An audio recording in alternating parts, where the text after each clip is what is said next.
You know that citizenship list that President Trump is trying to create to determine who can and cannot vote in the next election, and how he's also trying to get the United States Postal Service to determine who can and cannot receive a mail-in or absentee ballot? Yeah, a federal judge just ruled today he can't do that. The judge just blocked several parts of Trump's executive order titled Ensuring Citizenship Verification and Integrity in Federal Elections. And this ruling comes at a critical time because, as I told you in this video, USPS is about to finalize its new proposed rule that follows through on Trump's demands when it comes to mail votes. In fact, just yesterday, the Postmaster General testified that he fully intends to not deliver ballots unless the states turn over their voter rolls to be verified by the post office and, by default, the Trump administration. So yes or no, if a state refuses to turn their absentee voter list over to the federal government, will the Postal Service still mail their ballots under this proposal rule? Under our proposed regulation, no. We would tell the state that we need the manifest in order to, look, what we're asking for. That's the answer. You would tell no. So the proposed rule basically coerces states to conform to these new requirements and hand over their absentee voter rolls or face the consequences of not being able to vote by mail. Well, this federal judge in Massachusetts just put a stop to all of that. The judge issued this 37-page ruling today that says Sections 2 and 3 of the EO are legally void as they are ultra vires and unconstitutionally violate the separation of powers. In English, please. That means Section 2 of the executive order, which creates this citizenship list, and Section 3, which gives the Postal Service several new powers to determine whether or not to deliver mail-in or absentee ballots to certain voters, are now legally void, meaning they can no longer exist. Why? For two reasons. One, because those sections are ultra vires, which is a Latin legal phrase that means Trump just does not have the power to order such a thing. And two, because they both unconstitutionally violate the separation of powers, meaning Article 1, Section 4 of the Constitution, which specifically gives the states the power to conduct their elections in the way they see fit. It also gives Congress the power to pass laws that govern how federal elections are conducted.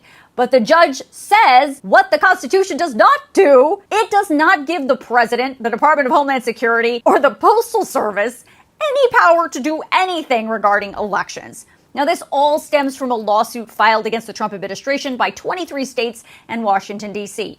Yes, they are mostly blue states, but also several swing states joined in.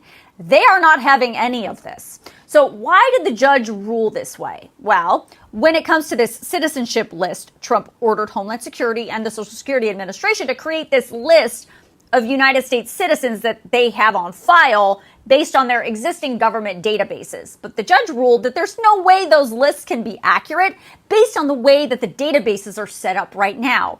And she wrote that Congress has passed several election laws, but they've never prescribed who should be included on state voter lists. Further, neither in the Help America Vote Act nor any other federal statute does Congress authorize the federal government to create their own voting database. Instead, Congress, consistent with the Constitution, has left that authority to the states alone.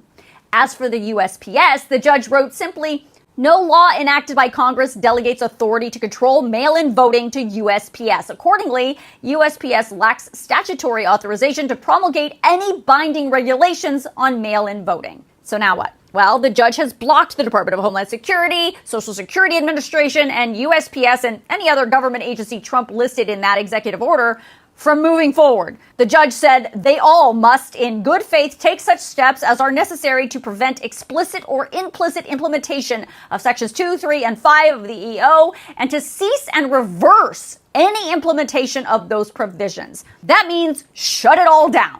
The judge also said within 7 calendar days, all of those government agencies must provide written notice to all the states to further notify them that Sections 2 and 3 of the EO are unlawful, null, and void. Now, this is important. The federal judge in Massachusetts said that this order will only apply to the midterm elections in November of 2026 and all of the elections that happen in the states prior to the midterms. So all the primary and runoff elections that are happening like right now. She said it's just too soon to make any arguments about how Trump's executive order would impact any elections after the midterms. And it's also important to know that there are several lawsuits working their way through several federal courts right now that have either temporarily or permanently blocked the president and his administration from following through on not only this election-related executive order, but the other one he signed last year. Of course, the White House is likely going to appeal this ruling and all of the other ones they lose on this issue.